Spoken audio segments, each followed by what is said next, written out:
नमस्कार विद्यार्थी मित्रो, मी प्राध्यापक कृष्णा रोकडे. स्वप्नस्फूर्ती अकॅडमी या ॲप्लिकेशनच्या माध्यमातून आपण मानसशास्त्र या विषयाला आज अभ्यासाला सुरुवात करतोय. आता जास्त वेळ न घालवता तुम्ही सर्वांनी आपलं ॲप्लिकेशन डाउनलोड केलेलं आहे. त्याच्या माध्यमातून इतरही मित्रमैत्रिणींना या ॲप्लिकेशन बद्दल माहिती द्या, जेणेकरून त्यांच्याही अभ्यासाला एक योग्य पद्धतीनं दिशा मिळेल.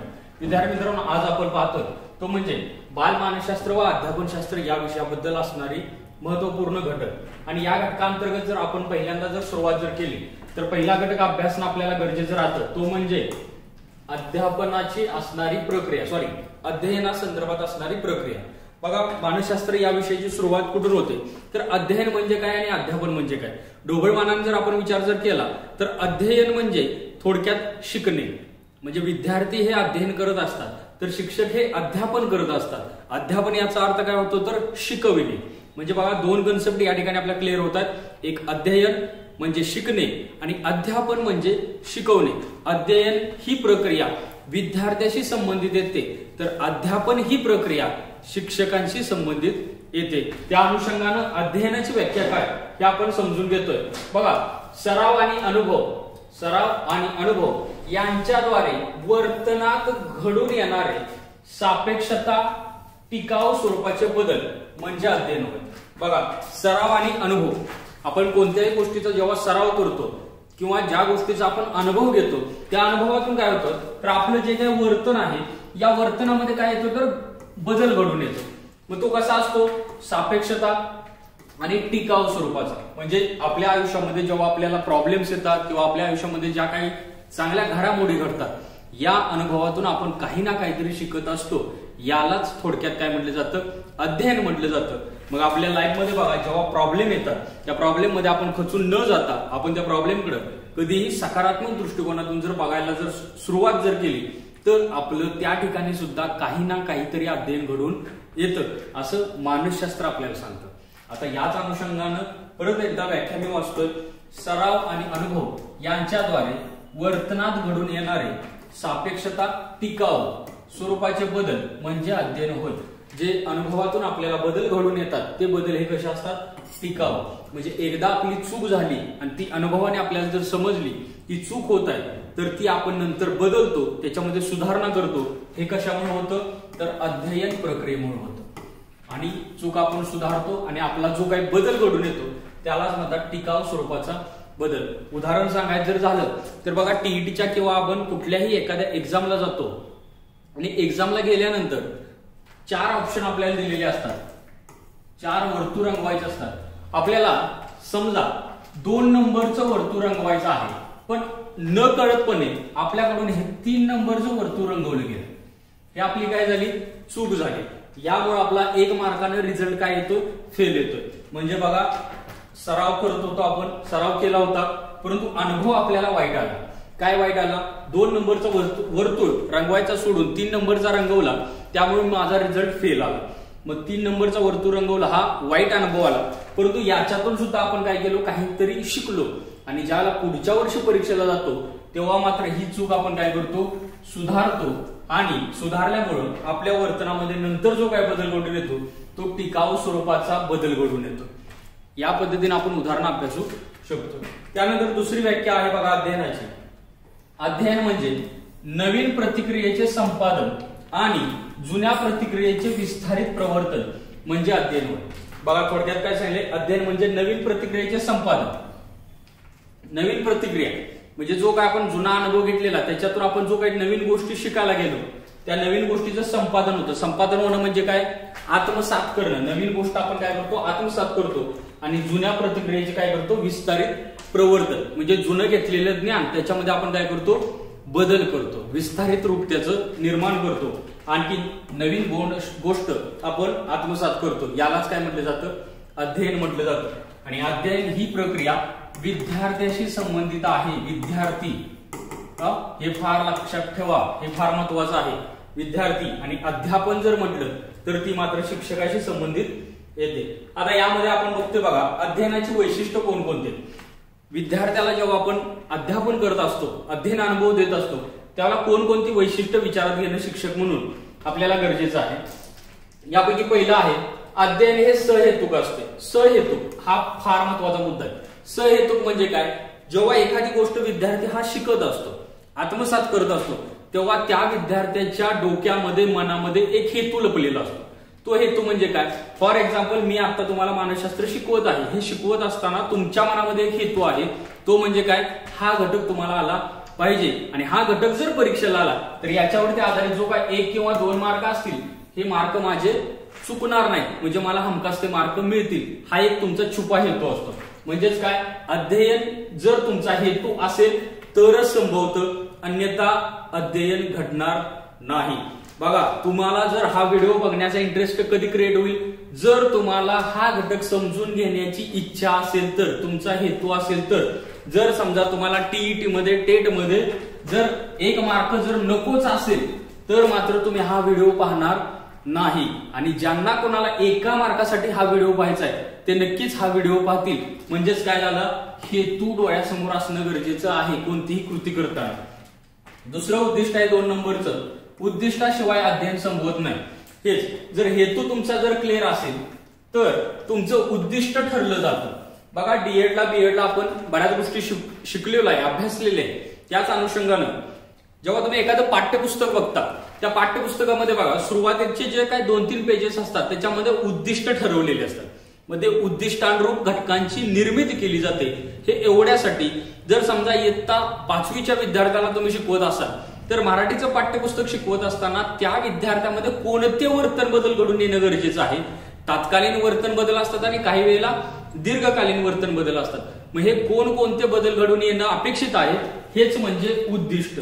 म्हणजे एखादी गोष्ट विद्यार्थ्यांना शिकवल्यानंतर त्याच्यामध्ये कोणता बदल घडून येणं अपेक्षित आहे ते आपलं असतं उद्दिष्ट. म्हणूनच उद्दिष्टाशिवाय अध्ययन संपवत नाही. कोणतंही गोष्ट अध्ययन करत असताना एक उद्दिष्ट डोळ्यासमोर ठेवणं गरजेचं आहे, जे की आपण कोणतं ठेवलेलं आहे?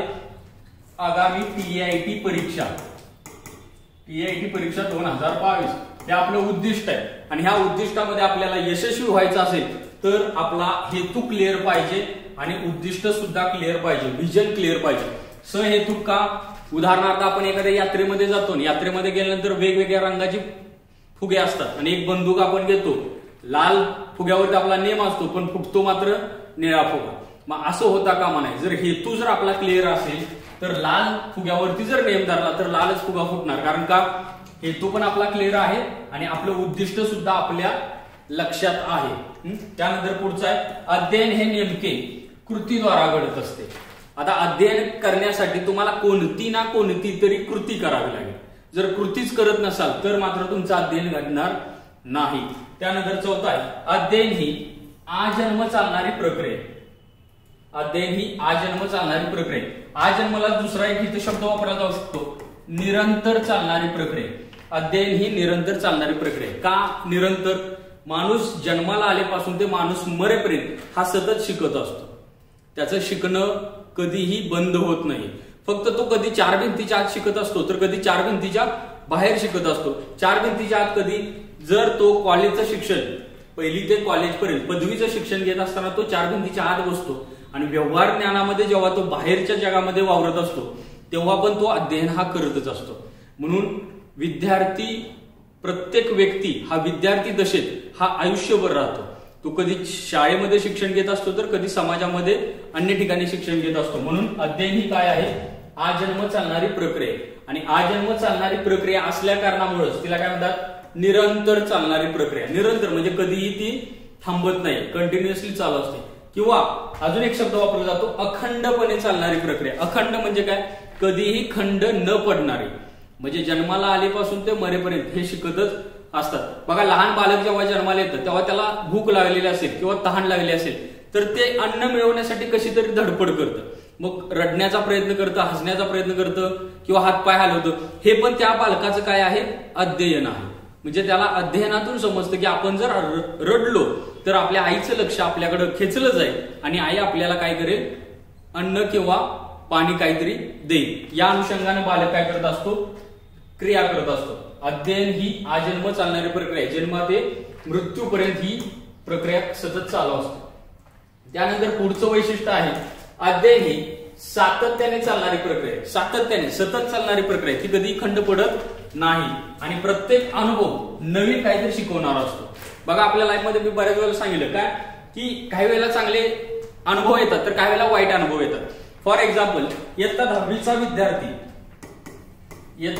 विद्यार्थी त्याचा बोर्डामध्ये पहिला क्रमांक आला तर पहिला क्रमांक येणं हा काय झाला आपल्यासाठी चांगला अनुभव झाला, म्हणजे यश मिळणं हा आपला चांगला अनुभव आहे. मग या अनुभवातून आपण काय शिकतो तर चांगले मार्क्स पडले की समाजामध्ये आपल्याला काय केली जाते, वाहवा केली जाते. या आपण त्यातून शिकलो. आणि तोच विद्यार्थी 10वी मध्ये फेल झाला, दुसरा विद्यार्थी 10वी मध्ये फेल झालाय तर त्याला अनुभव काय आला, समाजामध्ये मात्र त्याला काय केलं, नावं ठेवण्याचं काम केलं जातं. म्हणजेच काय बघा प्रत्येक अनुभव हा नवीन काहीतरी शिकवतो. एक अनुभव 10वीचाच विद्यार्थी एकाचा पहिला नंबर आला, दुसऱ्याचा मात्र काय झाला, फेल झाला. दोघांना वेगवेगळ्या पद्धतीनं अनुभव आले, परंतु ज्याला फेल होण्याचा अनुभव आला त्यालाही काहीतरी शिकवून गेलेला आहे आणि ज्याचा पहिला क्रमांक आला त्यालाही काहीतरी गोष्टी शिकण्यासाठी प्रयत्न झालेला आहे. म्हणून आपल्या लाईफमध्ये जे काही अनुभव येतात मग तो चांगला असेल किंवा वाईट असेल, दोन्ही अनुभव आपल्याला काही ना काहीतरी शिकवून जात असतात. पुढचा आहे अध्ययनातून टिकाऊ स्वरूपातील अपेक्षित बदल होतात. इथं अपेक्षित म्हटले, अपेक्षित बदल म्हणजे जेव्हा आपण अध्ययन करतो अध्ययनातून आपल्यामध्ये काहीतरी चांगला बदल घडून येतो. जे मागाशी आपण उदाहरण पाहिले की 3 नंबरचा वर्तुळ आपण काय केला, 2 नंबरचा वर्तुळ रंगवायचा होता परंतु आपण कुठला रंगवला, 3 नंबरचा रंगवला. हा बदल झाला. परंतु पुढच्या परीक्षेमध्ये आपण काय केलं, त्याच्यामध्ये अपेक्षित बदल केला की बाबांनो मला 2 नंबरचं वर्तुळ रंगवायचं असेल तर बरोबर 2 नंबरच रंगवावं लागेल. जर 3 नंबरचं चुकून जर रंगवलं तर मात्र मी पुन्हा एकदा फेल होऊ शकतो. म्हणजेच काय आपल्याला अपेक्षा होती की सुधारणा व्हावी. म्हणून अध्ययन आपण काय करतो, हा व्हिडिओ तुम्ही का पाहताय की अपेक्षित तुम्हाला काहीतरी याच्यातून माहिती मिळावी यासाठी, म्हणून अपेक्षित बदल होतात. पुढचा आहे सर्व प्राण्यांचे अध्ययन. सर्व प्राण्यांचे अध्ययन सारखे नसते. हा शब्द फार महत्वाचा आहे बघा, नसते म्हटले. सर्व प्राण्यांचे अध्ययन फॉर एक्झाम्पल काय, मानव हा सुद्धा एक काय आहे, प्राणी आहे. आता मानव आणि दुसरा आपण प्राणी घेतला कुत्रा, मानवाचं आणि कुत्रा या प्राण्याचं अध्ययन हे कधीही सारखं असणार नाही, भिन्न भिन्न आहे. मानवाला भूक लागली तर मानव काहीतरी वेगळी कृती करेल, कुत्र्याला भूक लागली तर तो काहीतरी वेगळी कृती करेल.